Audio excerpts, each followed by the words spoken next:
Atlanta. It was 2014, and in retrospect, an altogether different period in American history when this city's Alliance Theater first staged its adaptation of Native Guard, Natasha Trethway's Pulitzer Prize-winning poetry collection that conjures little-known scenes from the Black Civil War experience, and challenges the way the broader story of the war has been told and memorialized. The nation's first black president was still in office. Charlottesville was not yet shorthand for a hate rally. And grand statues of Confederate heroes stood, as they had for decades, in the hearts of southern cities like New Orleans and Memphis. Today, some of those statues have been taken down, while the fate of many similar monuments remains a searing topic of debate. And the Alliance, one of Atlanta's premier theater companies, has resurrected its adaptation of Native Guard, this time not in a traditional playhouse, but at the Atlanta History Center, where it is being deliberately and provocatively staged just steps from the museum's Civil War exhibit. The idea sprang in part from necessity. With the Alliance's home base at the Woodruff Arts Center under renovation, the company decided to take its 49th season on the road, performing in venues around Metro Atlanta. But the revival of Native Guard is also a deliberate effort by the theater to elbow its way into the roiling debate about race and historical memory that was sparked after a racist neo-Confederate sympathizer, Dylan Roof, massacred 9 African Americans in June 2015 at a Charleston, SC, church. It felt like we were the ones broaching the subject in 2014, said January Lavoie, the New York-based actor who once again plays the character based on Ms. Trethway, the United States Poet Laureate. From 2012 to 2014. Now, in 2018, these conversations are being had all the time, in all sorts of ways and very impolitely.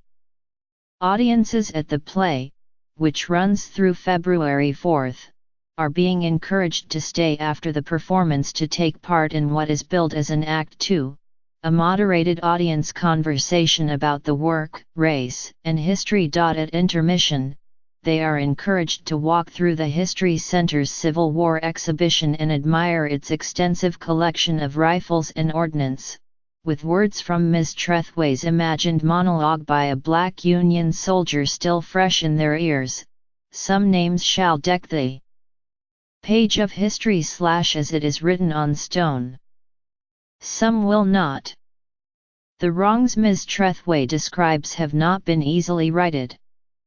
As calls for the removal of Confederate symbols have mounted, particularly around the South, the backlash from neo-Confederates and other whites concerned that their own history is being erased has been occasionally ugly, and even deadly. Though many see the public memorials to the breakaway Southern states as little more than celebrations of white supremacy, President Trump has lamented the removal of our beautiful Confederate statues. At the same time, amid the shoving, shouting and violence, a more measured conversation is being had about the recalibration of American history and the rethinking of historical symbols, one in which the art world has played a central role. Artists, art historians, and preservationists have weighed in on what to do with the decommissioned Confederate statues, and on questions of their artistic merit. In Baltimore, a statue of a pregnant black woman with a raised fist, created by the artist Pablo Macchioli, briefly occupied a space where the city's Lee Jackson Memorial had stood before its removal in August. Good-natured petitions calling for alternative monuments to the African American hip-hop artists Outkast and Missy Elliott have appeared in their respective hometowns of Atlanta and Portsmouth, Virginia. This is the context in which the Alliance seeks to interject its revival of Native Guard. Ms. Trethway's celebrated 2006 book is itself a kind of literary monument to her experience growing up in Mississippi as a biracial child, to her African American mother, and to the Louisiana Native Guards, the black Union soldiers who fought on the Mississippi coast and guarded a prison camp for captured Confederates at Ship Island, south of Biloxi. The book is trying, in many ways, to talk about those things that have been forgotten or erased or somehow left out of the historical record, and I'm very concerned with trying to inscribe, or reinscribe, those things, Ms. Trethway, an English professor at Northwestern University, said in a recent phone interview. The Alliance's artistic director, Susan V. Booth, approached the Atlanta History Center with the idea of staging the play alongside its collection of Civil War artifacts. It was enthusiastically embraced by F. Sheffield Hale, the center's president and CEO. "I said, hell yeah," recalled Mr. Hale, who said he was already a fan of the book. "It fits into our new strategic plan of working with other institutions and getting different people from different zip codes and different interests in here," he said. Mr.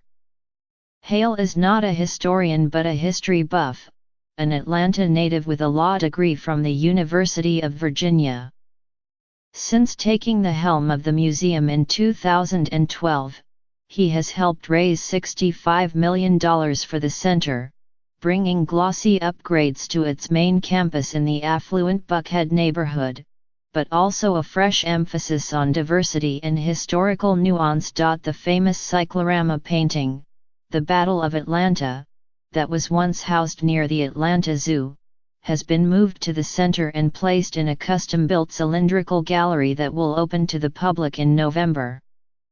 The massive work, originally painted to celebrate Northern victory but later associated with the Lost Cause myth, the romanticized and often whitewashed version of the Confederate story, will be accompanied by materials that will, as Mr. Hale has said, demonstrate the power of the use and misuse of historical memory.